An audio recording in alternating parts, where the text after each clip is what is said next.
لبيك اللهم لبيك لبيك لا شريك لك لبيك إن الحمد والنعمة لك والملك لا شريك لك لبيك اللهم لبيك. السلام علیکم ورحمۃ اللہ وبرکاتہ. نحمده ونصلی علی رسوله الکریم. اما بعد فاعوذ باللہ من الشیطان الرجیم. بسم اللہ الرحمن الرحیم. رب اشرح لی صدری ویسر لی امری واحلل عقدۃ من لسانی یفقہوا قولی. کل ہم نے عمرے کے بارے میں پڑھا تھا کہ کس فعل پر عمرہ تمام ہو جاتا ہے، مکمل ہو جاتا ہے. عمرہ کرنے کے بعد احرام کھول دیتے ہیں اور باقی دن مکہ میں گزارتے ہیں، یا بعض لوگ اس دوران کچھ دن مدینہ میں گزار کر واپس آتے ہیں. حج کے کچھ آداب ہیں جنہیں ملحوظ رکھنا چاہیے. ہر چیز کے کچھ مینرز ہوتے ہیں. کسی بھی جگہ رہنے، کسی بھی جگہ پر جانے میں کیا کیا چیزیں ضروری ہیں وہ ہم سب کو عام طور پر معلوم ہوتی ہیں یا جانے سے پہلے ہم معلوم کرتے ہیں. عموماً ہم مناسک تو سیکھتے ہیں، لیکن روزمرہ زندگی میں وہاں دوسرے لوگوں کے ساتھ رہنا کس طرح ہے، کیسے بہیو کرنا ہے، کیسے معاملات رکھنے ہیں، کیسا اخلاق ہونا چاہیے، اس چیز کی عموماً پرواہ نہیں کی جاتی. تو اس طرف توجہ بھی بہت ضروری ہے. اللہ سبحانہ وتعالیٰ نے قرآن مجید میں حج کا ذکر کرتے ہوئے کیا فرمایا؟ فَمَنْ فَرَضَ فِيهِنَّ الْحَجَّ فَلَا رَفَثَ وَلَا فُسُوقَ وَلَا جِدَالَ فِي الْحَجِّ. اور اسی طرح وَتَزَوَّدُوا فَإِنَّ خَيْرَ الزَّادِ التَّقْوَى. جاتے ہوئے ساتھ تقوی لے جائیں، اور وہاں پر جن چیزوں سے پرہیز کرنا ہے وہ رفث، فسوق اور جدال ہے. ان سب چیزوں سے کس طرح بچا جا سکتا ہے؟ وہ کون سی ایک خاص کوالٹی ہے کہ جو انسان کے اندر آ جائے تو ان چیزوں سے بچ سکتا ہے؟ صبر. صبر آ جائے تو پھر ہی انسان لڑائی جھگڑے اور فتنے فساد سے اور جدال سے اور فسوق سے اور رفث سے بچ سکتا ہے. قرآن مجید میں اللہ تعالیٰ فرماتے ہیں وَجَعَلْنَا بَعْدَكُمْ لِبَعْدٍ فِتْنَةً أَتَصْبِرُونَ. اور ہم نے تمہارے بعض کو بعض کے لیے ایک آزمائش بنایا ہے. انسان انسانوں کے لیے بہت بڑا امتحان ہے، بہت بڑا. ہم اپنے آس پاس کے لوگوں کی وجہ سے ہی خوش ہوتے ہیں، اور انہی کی حرکتوں کی وجہ سے یا تکلیف دہ حرکتوں کی وجہ سے ہم غصے میں آتے ہیں یا ناراض ہوتے ہیں یا پریشان ہوتے ہیں یا اداس ہوتے ہیں. تو انسان ایک ایسی مخلوق ہے جو اکیلی بھی نہیں رہ سکتی، لیکن لوگوں کے ساتھ رہنا اس سے بھی زیادہ مشکل کام ہے. ہم کسی حال میں بھی راضی نہیں ہوتے، اور یہ ایک بہت بڑا امتحان ہے ہم سب کا. جن لوگوں سے ہمیں فائدے پہنچتے ہیں ان سے نقصان بھی پہنچتے ہیں، اور جن سے کبھی تکلیف پہنچتی ہے ان سے خوشیاں بھی ملتی ہیں. اس لیے ہمیں صبر سے کام لینا ہوگا اگر ہم واقعی زندگی کے سفر میں کامیاب ہونا چاہتے ہیں، اور خصوصاً حج کے سفر میں. جب بھی کسی کی طرف سے کوئی تکلیف پہنچے تو یہ کہہ کے صبر کر لے، یا یہ سوچ کے صبر کر لے کہ اس شخص سے فلاں اور فلاں فائدہ بھی تو مجھے پہنچا ہے. جب ہم کسی کے احسانات یاد رکھتے ہیں تو ہمیں اس کی طرف سے پہنچنے والی تکلیف بہت کم محسوس ہوتی. اور پھر ان الحسنات یذہبن السیئات، لوگوں کے اچھے رویوں کو یاد رکھنا ان کے تکلیف دہ رویوں کو بھلا دیتا ہے. نبی صلی اللہ علیہ وسلم نے فرمایا وہ مومن جو لوگوں سے ملتا جلتا ہے اور ان کی طرف سے آنے والی تکالیف پر صبر کرتا ہے، وہ اس مومن سے اجر و ثواب میں کہیں زیادہ ہے جو لوگوں سے میل جول نہیں رکھتا کہ ان کی تکالیف پر صبر کرنے کی نوبت آئے. جب آپ ملیں گے ہی نہیں کسی سے تو آپ کو تکلیف ہی نہیں پہنچے گی. جب تکلیف ہی نہیں پہنچے گی تو آپ صبر کہاں کریں گے؟ صبر کی نوبت ہی نہیں آئے گی. تو صبر نہیں ہوگا تو اجر کہاں سے آئے گا؟ تو اس لیے اس اجر تک پہنچنے کے لیے لوگوں سے ملنا جلنا ضروری ہے. لوگوں کے علاوہ ہماری روزمرہ کی جو مشغولیات ہیں یا مصروفیات ہیں اور روزمرہ کے پروگرام کا لازمی حصہ وہ کھانا پینا ہوتا ہے، جو حج میں بھی جاری رہتا ہے. عام طور پر لوگ وہاں کھانے پینے کی شکایات کرتے نظر آتے ہیں، یا تبصرہ کرتے رہتے ہیں کھانے پر. کھانے سے پہلے اس بات کی فکر لگی رہتی ہے کہ کہاں سے کھائیں گے, کیا کھائیں گے. جب کھانا سامنے آتا ہے تو کچھ اس وقت باتیں بناتے ہیں, کچھ کھانے کے بعد. کیا ہم ان تبصروں سے رک نہیں سکتے؟ رک سکتے ہیں اگر ہماری زندگی میں کوئی اعلیٰ مقاصد ہو. تو کیا کرنا چاہیے؟ صبر کے ساتھ ساتھ شکر. جو بھی ملے اسے کھا لیں اور شکر ادا کریں. حدیث میں آتا ہے اللہ تعالیٰ اس بندے سے خوش ہوتا ہے جو ایک لقمہ کھا کر اس پر اللہ کا شکر ادا کرے, یا ایک گھونٹ پیے اور اس پر اللہ کا شکر ادا کرے. تو کھا پی کر کیا کرنا چاہیے؟ شکر ادا کرنا چاہیے جو بھی ملے. پھر سکینت اختیار کرنا. نبی صلی اللہ علیہ وسلم نے عرفہ کے دن فرمایا ایھا الناس علیکم بالسکینۃ فإن البر لیس بالایداع. صحیح بخاری. لوگوں آہستگی اور وقار کو اپنے اوپر لازم کر لو. اونٹوں کو تیز دوڑانا کوئی نیکی نہیں. نہیں ہٹو بچو, شور ہنگامہ, پش کرنا, چیخنا چلانا, یہ مسلمان کے اخلاق کے منافی ہے. اور چال میں بھی وقار ہونا چاہیے, گفتگو میں وقار اور ٹھہراؤ ہونا چاہیے. لوگ معاملات کے اندر بھی اعتدال میں نہیں رہتے, یا وہ غصے میں بڑک رہے ہوتے ہیں یا وہ خوشی سے نہال ہو رہے ہوتے ہیں.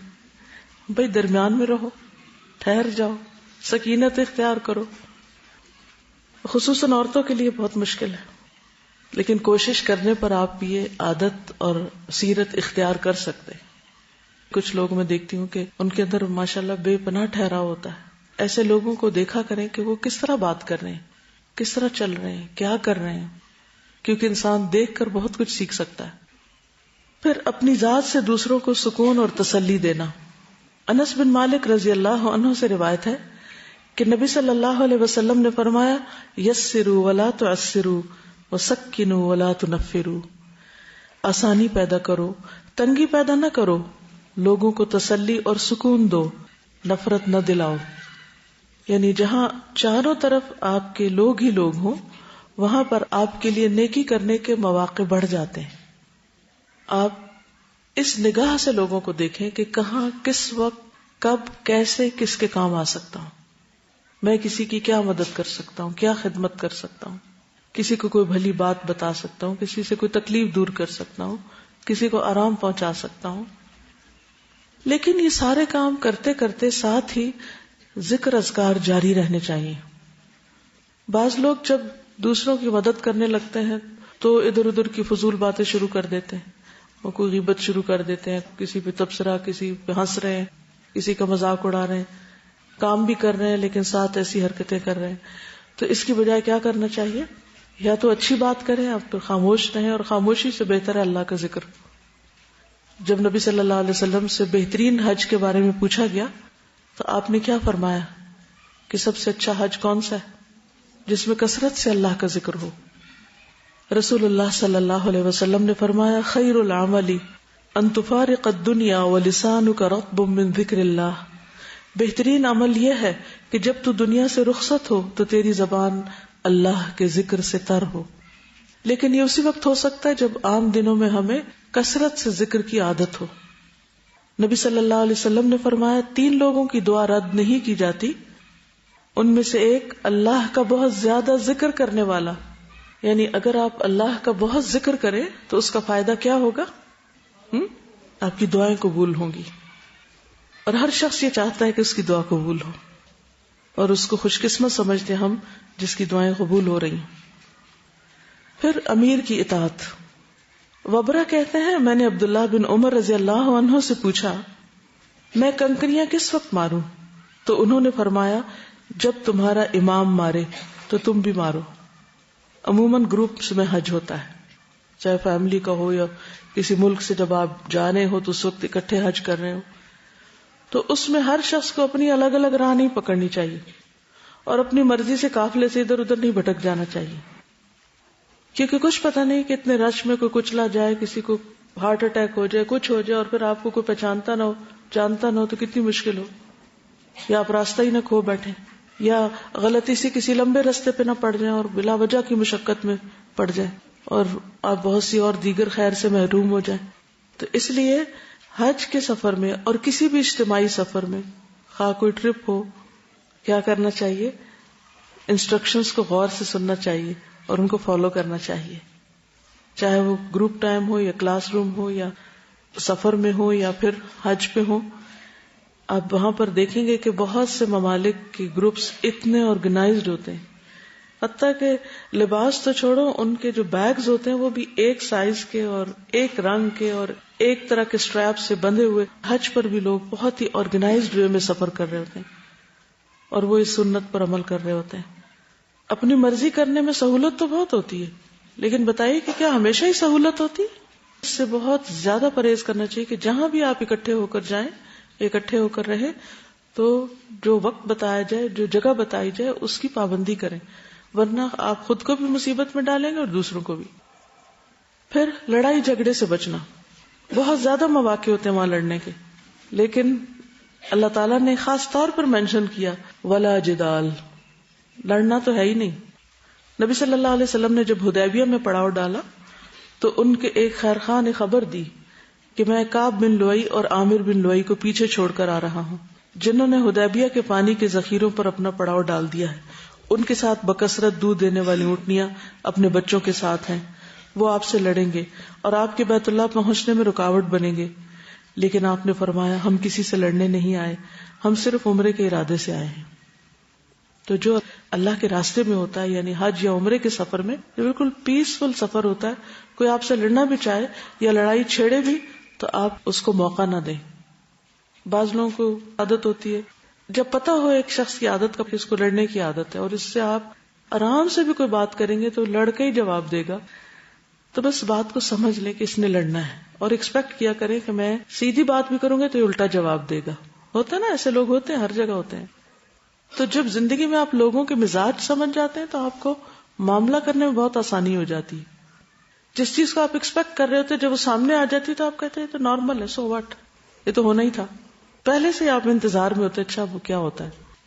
تو اسی طرح اگر اس سفر میں بھی آپ کا ساتھ کچھ ایسے لوگوں سے ہو جائے کہ جو بد اخلاق ہوں، بد زبان ہوں، بدتمیزی سے بات کرتے ہوں. آپ کو معلوم ہے یہ عادتیں بچپن سے پڑ جاتی ہیں لوگوں کو نا، بعض اوقات بڑے ہو کر بھی نہیں جاتی.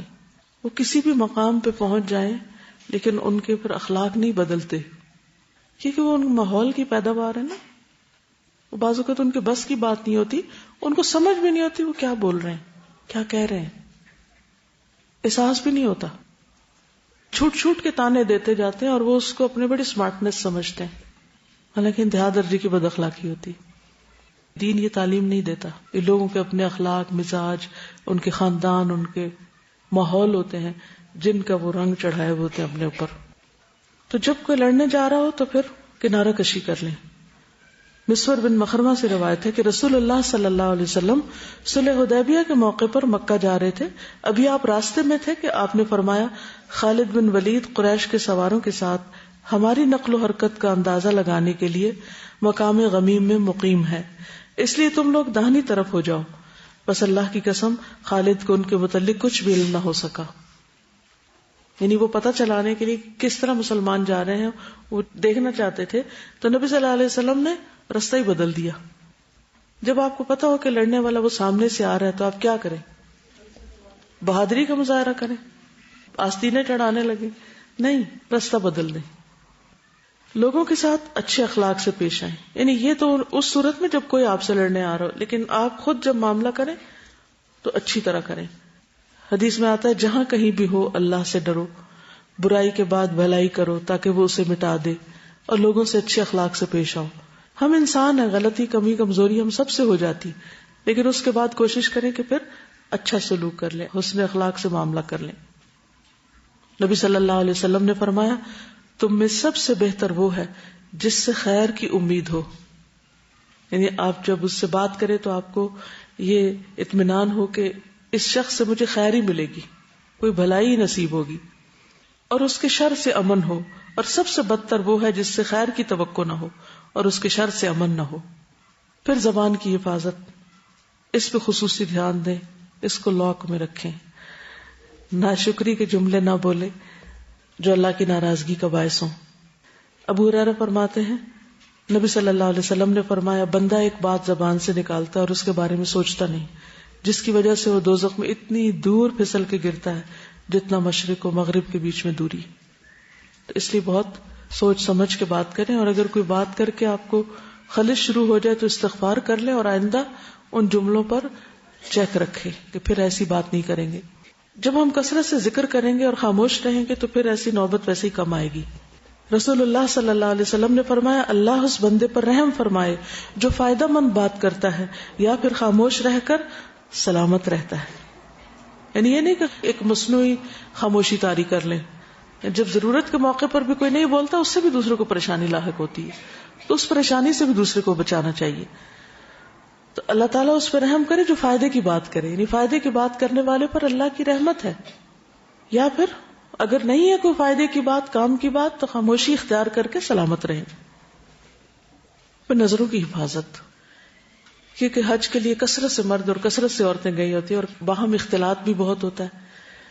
اس لیے کوشش کریں کہ کسی نامحرم پر نظر نہ پڑے. یعنی آپ چلے اس طرح کہ جیسے آپ کے آس پاس کوئی بھی نہیں. فوکس کریں اپنے منزل پہ، اپنے مقصد پہ. تو ہر ناجائز غیر ضروری چیز پہ فوکس نہ کریں، اس پہ توجہ نہ دیں. چیزیں نظروں سے آگے سے گزریں گی، لوگ گزرتے جائیں گے. نظر ٹھہرائے نہیں کسی پہ. یعنی ہر شخص کو یہ معلوم ہے کہ نظروں سے اگنور کرنا کیا ہوتا ہے، کس طرح انسان اپنی حفاظت کر سکتا ہے. لوگوں کے ہجوم میں، بھیڑ میں، جب چاروں طرف بھی مرد ہوں تو بھی آپ کو طریقہ آنا چاہیے کہ آپ نے اپنی نگاہ کی حفاظت کس طرح کرنی. نبی صلی اللہ علیہ وسلم نے فرمایا، صحیح حدیث ہے، 3 افراد کی آنکھیں روز قیامت آگ کو نہیں دیکھیں گی. ان میں سے ایک وہ آنکھ ہے جس نے اللہ تعالیٰ کے حرام کردہ امور سے نظروں کی حفاظت کی، یعنی کسی کے سطر پہ نظر نہیں ڈالی، یا عورت مرد کے چہرے کو یا مرد عورت کے چہرے کو نہ دیکھے. تو جو اپنی نظروں کی حفاظت کرے گا اللہ سبحانہ و تعالیٰ قیامت کے دن اس کی حفاظت فرمائیں گے. پھر امر بالمعروف اور نہی عن المنکر اور دعوت اللہ کا کام ساتھ ساتھ کرتے جانا. نبی صلی اللہ علیہ وسلم نے فرمایا، جب لوگ گناہ کا کام ہوتے ہوئے دیکھیں اور اس سے نہ روکیں تو عنقریب ان سب کو اللہ کا عذاب گھیر لے گا. تو ہاتھ سے بھی روک سکتے ہیں، زبان سے بھی روک سکتے ہیں، اور مختلف طریقے سے سمجھا کے بھی لوگوں کو، ویسے کوئی لڑ رہا ہے تو اس کو بیچ میں صلح کرا دیں، کوئی اور چھلکا پھینک رہا ہے، پانی گرا رہا ہے، پانی بچے ضائع کر رہے ہوتے ہیں وہاں بیٹھ کے. بعض لوگ پانی ایک کپ میں پینا چاہیے 2 اکٹھے میں پینا شروع کر دیتے ہیں، پی کے نیچے پھینک دیتے ہیں. بہت سے غلط کام ہو رہے ہوتے ہیں. تو آپ ان کو اپنے عمل سے بھی بتا سکتے ہیں، خود آگے بڑھ کے ان چیزوں کو ٹھیک کر کے بھی، روک کے بھی. مثلا نبی صلی اللہ علیہ وسلم حج پہ جا رہے تھے، ایک عورت نے آپ کو راستے میں روک کر ایک سوال کیا. اس کے پاس بچہ تھا، اس نے آگے بڑھا اور کہا، یا رسول اللہ کیا اس پر بھی حج ہے؟ تو آپ نے فرمایا نہیں، اور آپ نے یہ بھی بتایا کہ اگر تم اس بچے کو حج کراؤ گی تو تمہارے لیے اس کا اجر ہے. فرض نہیں ہے بچے پہ، لیکن اگر بچہ ماں کے ساتھ حج کرتا ہے تو ماں کو اجر ملے گا اس کا. تو 1 نہیں 2 حج ہو جائیں گے ایک ہی سفر میں. پھر اللہ کی راہ میں کثرت سے خرچ کرنا، فی سبیل اللہ خرچ کرنا، کیا اجر ہے اس کا معلوم ہے آپ کو؟ مثل الذین ينفقون اموالهم فی سبیل اللہ. تو حج کیا ہے؟ فی سبیل اللہ سفر ہے. تو ساتھیوں پہ خرچ کرنا، وہاں کے لوگوں پہ خرچ کرنا، کسی بھی اعتبار سے کسی کو فائدہ پہنچانے کے لیے، یہ کوئی صدقہ خیرات نہیں، ویسے ہی خوش دلی کے ساتھ خیر اور بھلائی کے کاموں میں خرچ کرنا، اس کا اجر بہت زیادہ ہے، عام خرچ کرنے سے بھی زیادہ ہے. اس کو مثال کیا ہے قرآن مجید میں؟ کمثل حبۃ انبتت 7 سنابل فی کل سنبلۃ 100 حبۃ واللہ یضاعف لمن یشاء. ایک دانہ جس سے 7 بالیاں نکلیں اور پھر ہر بالی پہ 100 دانے ہوں، تو گویا ایک دانہ ملٹیپلائی ہو کر 100 دانے بن گیا. تو 1 روپیہ یا 1 ریال آپ خرچ کریں گے تو 700 کے برابر ہو جائے گا. اس لیے خوش دلی کے ساتھ خرچ کریں. عبداللہ بن عمر سے روایت ہے کہ رسول اللہ صلی اللہ علیہ وسلم نے فرمایا، اللہ تعالیٰ اپنے بندوں کو نفع پہنچانے کے لیے کچھ لوگوں کو بطور خاص نعمتیں عطا کرتا ہے. اگر وہ خرچ کرتے رہیں تو وہ انعامات برقرار رہتے ہیں، اور اگر وہ رک جائیں تو وہ ان سے سلب کر کے دوسروں کو دے دیتا ہے. یعنی کچھ لوگوں کے پاس جو دوسروں کے مقابلے میں زیادہ ہے، اب فوراً سوچیں میرے پاس دوسروں کے مقابلے میں کیا زیادہ ہے، کچھ بھی جو سوچ سکیں آپ. کوئی اسکل، کوئی نالج، کوئی مال، کوئی ٹائم، انرجی، طاقت، کوئی بھی چیز وہ اللہ نے آپ کو اس لیے دی ہے تاکہ آپ دوسروں کو دے سکیں، آپ دوسروں کو دیں. کیونکہ اللہ تعالیٰ ان ساری نعمتوں کو درختوں کے ساتھ نہیں لٹکاتے. کچھ تو لٹکا دی ہیں لیکن ساری چیزیں درختوں کے ساتھ نہیں لٹک سکتی، وہ بندوں کے ساتھ لٹکی ہوئی ہیں. جو مومن ہوتے ہیں نا شجرہ طیبہ، تو ان اللہ کے نیک بندوں کے ساتھ وہ نعمتیں لٹک رہی ہیں. اب ان کا کیا فرض بنتا ہے کہ وہ اپنے پھلوں سے دوسروں کو فائدہ پہنچائیں. تو یہ اللہ نے آپ کو یہ پھل اس لیے دیے، یہ بہاریں اس لیے لگائی ہیں آپ کو تاکہ آپ سے دوسرے فائدہ اٹھائیں. اگر آپ دوسروں پہ خرچ کرتے جاتے ہیں تو کیا ہوگا؟ آپ کو اللہ اور دیتا جائے گا، اور سپلائی آتی جائے گی آتی جائے گی آتی جائے گی اور زیادہ بڑھا دے گا. لیکن اگر آپ نے روک دیا تو کیا ہوگا؟ اللہ بھی روک دے گا. یہ کس قدر افسوس کی بات ہے کہ ہم عام طور پر جو نعمت ہمارے پاس ہوتی ہے اس سے دوسرے کو فیض پہنچانے میں بخل کرتے ہیں. یعنی یہ تو میرے لیے، دوسرے کو کیوں دوں؟ ہونا کیا چاہیے کہ جو کام ہمیں آتا ہو ہم دوسرے کو کہیں. جیسے حضرت انس کے بارے میں حضور صلی اللہ علیہ وسلم کے پاس ام سلیم آئی تھی، یا رسول اللہ یہ میرا بچہ لکھنا جانتا ہے، آپ اس سے کام لیں، یعنی اس کے پاس یہ اسکل ہے، آپ اس کو اپنی خدمت میں رکھیں. ہم کیا سمجھتے ہیں جو کچھ بھی اللہ نے ہم کو دیا، کوئی بھی چیز ہمارے تو بہت کمال تھا، وہ بہت بڑی خوبی تھی جو ہمیں مل گیا، یہ احسان تھا اللہ کا، فضل تھا، اس کو روکے نہیں ورنہ رک جائے گا. حضرت اسماء کو نبی صلی اللہ علیہ وسلم فرمایا تھا لا تو کی فیو کا علیہ کی، روکنا مت ورنہ تم روک لی جاؤ، تمہاری تھیلی باندھ دی جائے گی.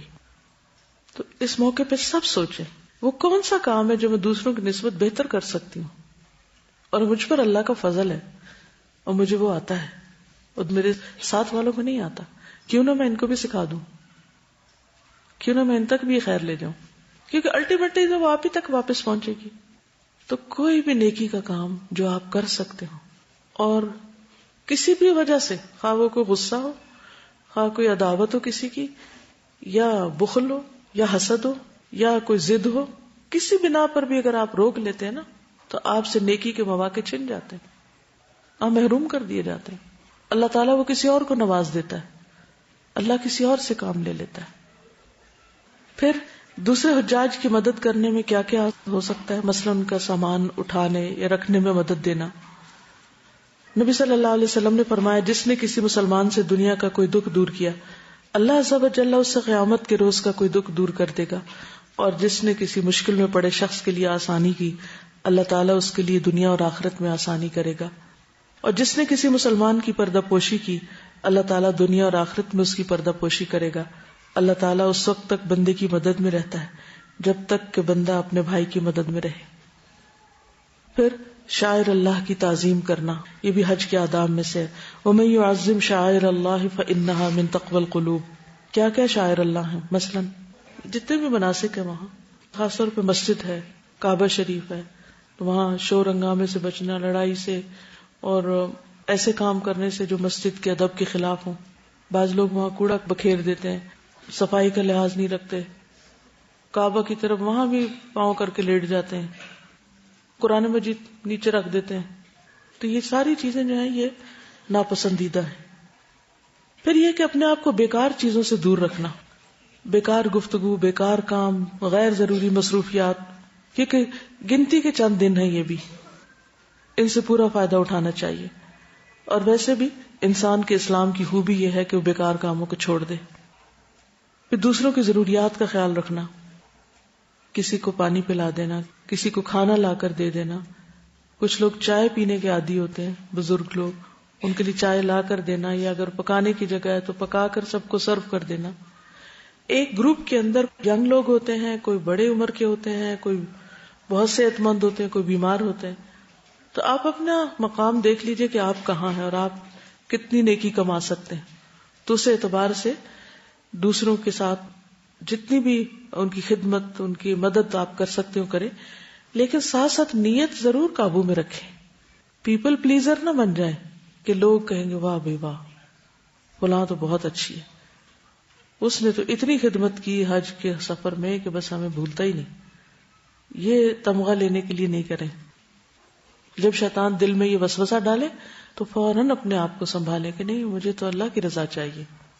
اس سے فائدہ کیا ہوگا کہ آپ اعتدال میں رہیں گے، نہ تو آپ تعریف کے انتظار میں رہیں گے اور نہ تعریف آپ کو فیول بنے گی کہ وہ تعریف کو فیول پڑے تو آپ چلیں.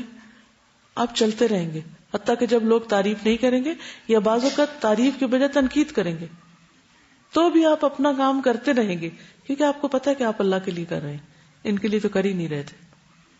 پھر یہ ہے کہ اس راستے میں جو تکلیفیں ہیں ان کا ذکر نہ کریں اور ان کو بہت زیادہ بار بار دہرائیں نہیں، کیونکہ مومن کو تو عام حالات میں اگر ایک کانٹا بھی چپ جاتا ہے تو اس پر بھی اجر ہے، اور یہ تو اللہ کے راستے کا سفر ہے.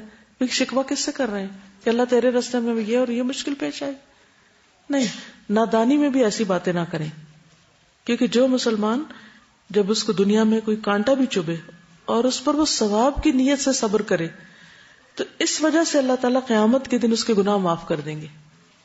تو ہائے ہائے نہیں بچائے رکھنا چاہیے.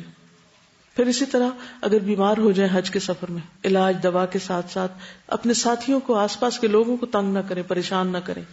بخار بھی چڑھے تو جسم سے اس طرح گناہ جھڑتے ہیں جیسے سوکھے پتے درخت سے جھڑتے ہیں، تو یہ سارے گناہوں کو جھاڑنے کے طریقے ہوتے ہیں، تو اس کا بھی بہت ذکر نہ کریں. پھر دوسروں میں صلح کروانا. بعض اوقات آپ کے گروپ میں 2 لوگ آپس میں لڑ بیٹھتے ہیں اور وہ بولنا چالنا چھوڑ دیتے ہیں، تو صلح کرانا کتنی بڑی نیکی ہے. نماز، روزے، حج، زکوٰۃ سے بھی بڑی، اجر و ثواب میں بڑھ جاتی. کیونکہ ہوتا ہی ہے کہ جب 2 لوگوں کی لڑائی ہو جاتی ہے، آپس میں کوئی مس انڈرسٹینڈنگ ہوتی ہے، پھر آپ کو غیبت بھی سننی پڑتی ہے اور بدگمانیاں بھی بعض اوقات آپ کے دل میں آ جاتی ہیں اور بعض اوقات دوسروں کو آپ بلٹل کرنے لگتے ہیں. تو بہتر ہے کہ جلد از جلد ان کی دوستی کرا دی جائے. تو اس سے انشاءاللہ تعالیٰ آپ کے حج کا سفر جو ہے وہ خوشی سے گزرے گا. چلیے اب اجازت. سبحانک اللہم و بحمدک، اشہد ان لا الہ الا انت، استغفرک و اتوب الیک. السلام علیکم و رحمۃ اللہ وبرکاتہ. والنعمة لك والملك لا شريك لك لبيك اللهم لبيك. والنعمة لك والملك لا شريك لك لبيك اللهم لبيك. لك لبيك إن الحمد والنعمة لك والملك لا شريك لك لبيك اللهم لبيك. لا شريك لك لبيك إن الحمد والنعمة لك والملك لا شريك لك لبيك اللهم لبيك. لا شريك لك لبيك إن الحمد والنعمة لك والملك لا شريك لك لبيك اللهم لبيك. لا شريك لك لبيك إن الحمد والنعمة لك والملك لا شريك لك لبيك اللهم لبيك. والنعمة لك والملك لا شريك لك لبيك اللهم لبيك. شريك لك لبيك إن الحمد والنعمة لك والملك لا شريك لك لبيك اللهم لبيك. إن الحمد والنعمة لك والملك لا